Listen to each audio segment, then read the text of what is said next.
Massamba Dièye, poète écrivain, ancien censeur du lycée Léopold Sédar Senghor de Joal, aujourd'hui directeur du cours privé Mamangué de Joal. Je présente aujourd'hui mon troisième livre, un recueil de poèmes, après les tombeaux de la mémoire présenté en 2015 et Léopold Sédar Senghor, le Salvador. Je présente aujourd'hui mon troisième livre, L'écho des palétuviers, qui est aussi un recueil de poèmes qui comprend deux parties, une partie poétique et une partie pédagogique.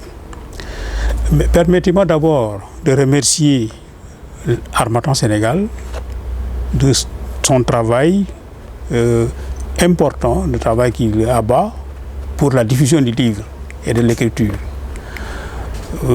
J'aurais aussi une pensée pieuse pour mon regretté ami Lamine Samb, qui m'a accompagné tout au long de ce travail et qui n'a pas eu la chance de poser son regard admirateur sur ce livre. Derrière chaque page, je revois son image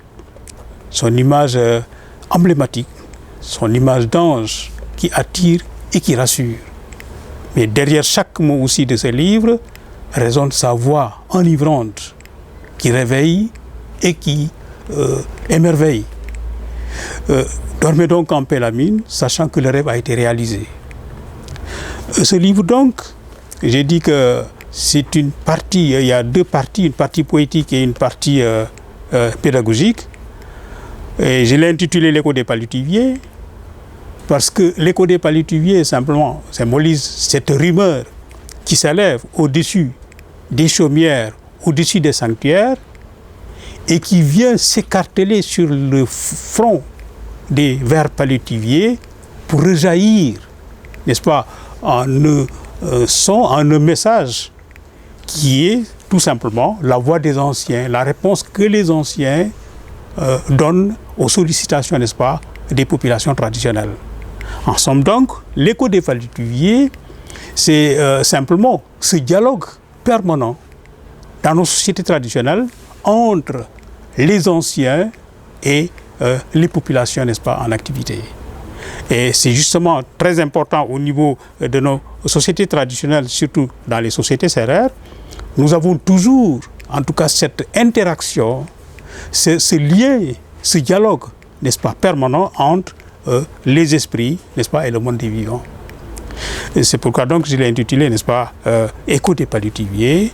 C'est une voix qui rejaillit, n'est-ce pas, des profondeurs, n'est-ce pas, du monde invisible et qui vient éclairer, n'est-ce pas, la vie, n'est-ce pas, des hommes en activité.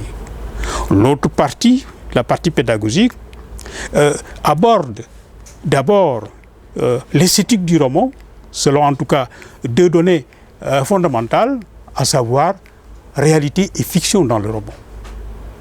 Nous avons aussi une analyse d'œuvres intégrales, à savoir L'étranger d'Albert Camus, mais nous abordons dans cette partie le commentaire de texte, qui est un exercice, n'est-ce pas, pour les élèves du moins secondaire, un exercice, en tout cas, qui demande une certaine aptitude, un exercice qui demande certains comportements, parce que commenter un texte, ce n'est pas simplement dire le texte, ce n'est pas non plus parler du texte, mais commenter un texte, c'est interroger le texte et savoir écouter le texte.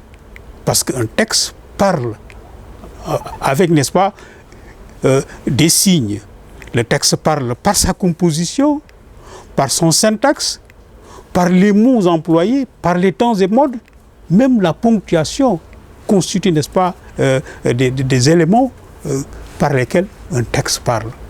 C'est la raison pour laquelle je suis revenu en tout cas sur cette épreuve, essayer à partir de mon expérience personnelle, essayer de donner à nos élèves un certain nombre d'outils, n'est-ce pas, pour pénétrer, n'est-ce pas, les textes à commenter.